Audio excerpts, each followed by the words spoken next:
The deal with Tejano music is you can actually approach the artists. They end up becoming your friends, and they make the fans feel like they're part of the family. So when they come in, and you have the fans that go and see the artists all the time, and they end up starting to recognize, oh, you're so-and-so, hey, yes, hey, I remember you, and you give them their name, yeah. And so I think that's why Tejano music stays so strong, because Lubbock, we're not like the real big city like San Antonio, Houston, Austin, where there's such a huge audience and such a huge population that sometimes it's hard to remember.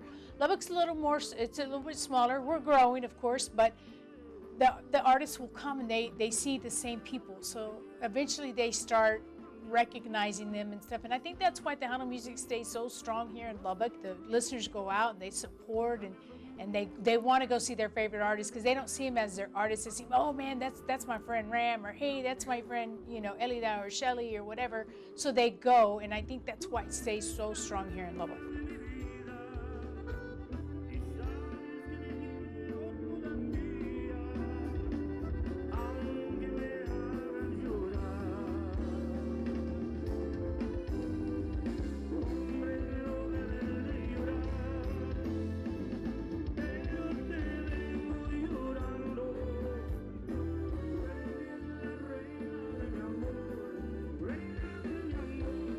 I think a lot of it has to do with the way we were brought up. If you were to go visit your grandparents, your aunts, your uncles, it's always malamas que saludas. You better say hello. You hug. When you get there, you hug. When you leave, you hug. And if you didn't say hello, you were in trouble. And you knew that. And I think that's where we're at now, because in our culture, in the Hispanic culture, man, that's very important. I mean, that's like rule number one. You better say hello. And I think it's the same thing with our artists, that yeah, they know they're celebrities and they know they're famous, but at the same time, they still have that culture mentality in the back of their minds. It's an important part of Texas music history. Tejano music was born in Texas. It's an American popular form of a culture.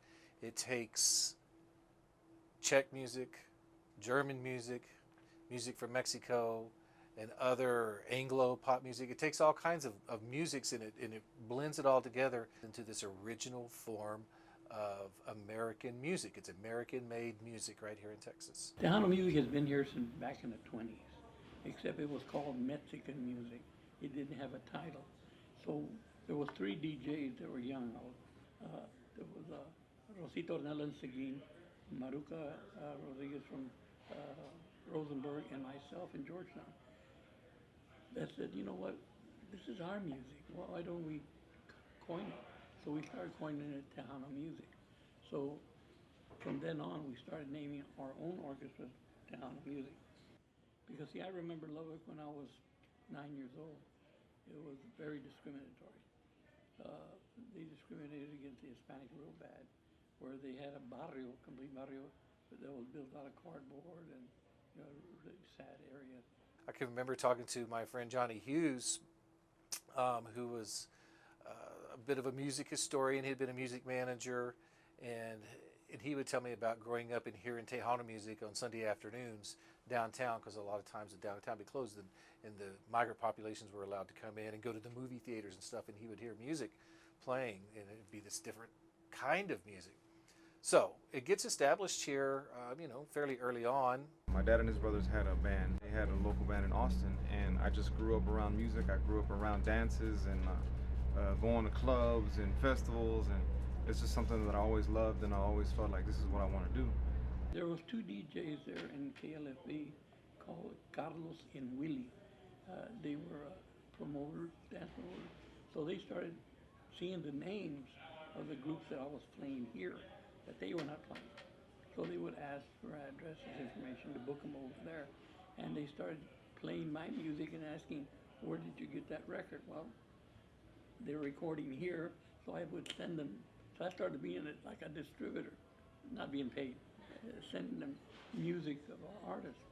So they built that portion. They would make dances there. And then right after that, a gentleman by the name of Pete Rodriguez started making dances there also. There was the club, the El Fronterizo Club that was here. Tons of bands came up to play. Little Joe played here quite a bit, as all kinds of people that I talked to. A guy named Oscar Martinez down from Corpus Christi would tell me, yeah, all these bands were coming up to Lubbock to play. So there was a really hot bed of talent happening out there, El Fronterizo Club, that a lot of people didn't know about unless you were in the Tejano music world or listening to that music. But then you begin to get these horns incorporated, and the music then begins to develop, and it begins to develop sounds. So organs are being incorporated, especially when you start listening in the late 60s in the Chicano music era, and Little Joe and those guys. The music just continues to develop and incorporate other instrumentations until you get to like the 1980s, and then you got full-blown synthesizers taking off and really replacing those horn sections, because the synthesizers made it easier for bands to travel, because then you got a keyboard instead of an entire horn section.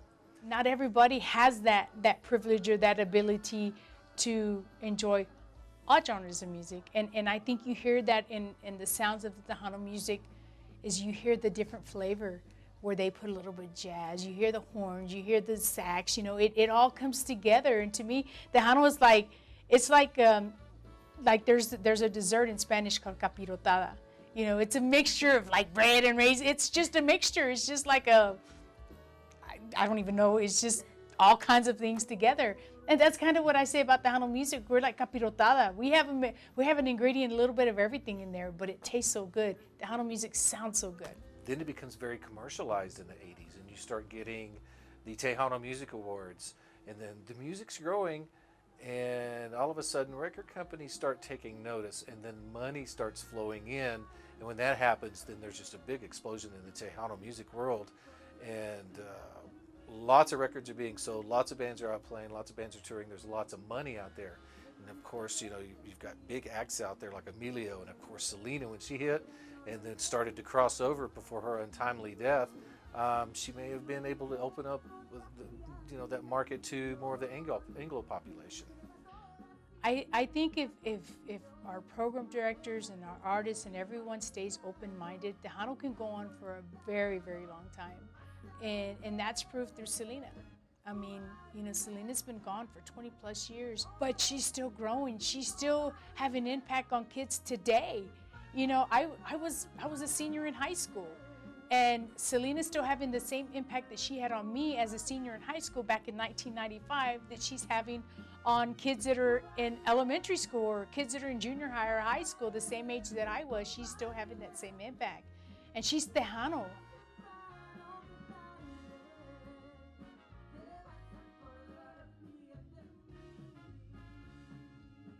You have the young artists like Eric from Masori. You have the young artists like Savannah, like AJ Castillo. The same thing with the Cumbia Kings. The Cumbia Kings were like, they were it. The Cumbia Kings back when I was in 1995, oh my God, the Cumbia Kings. But they brought that different style of cumbia that we weren't used to. And it's the same thing with AJ. He's bringing that different style of cumbia that people weren't used to.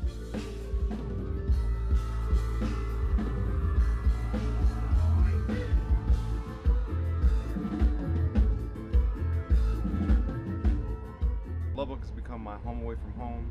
And I just love the people. They just treat us well, and the energy that they give us, I love to give the energy back.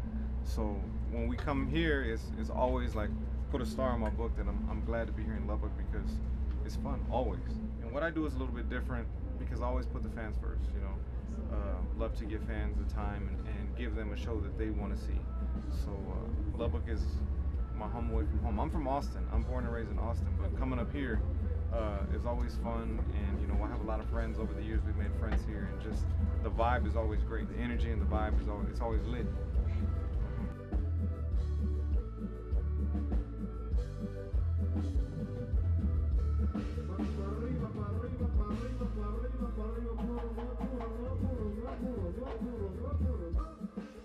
Sin música no hay vida. Without music, there is no life. Everybody says Tejano music is dead. On the internet, it's not dead. As long as the artists and the fans and everyone keeps believing in what we're doing in Tejano and being open-minded, Tejano can go on forever.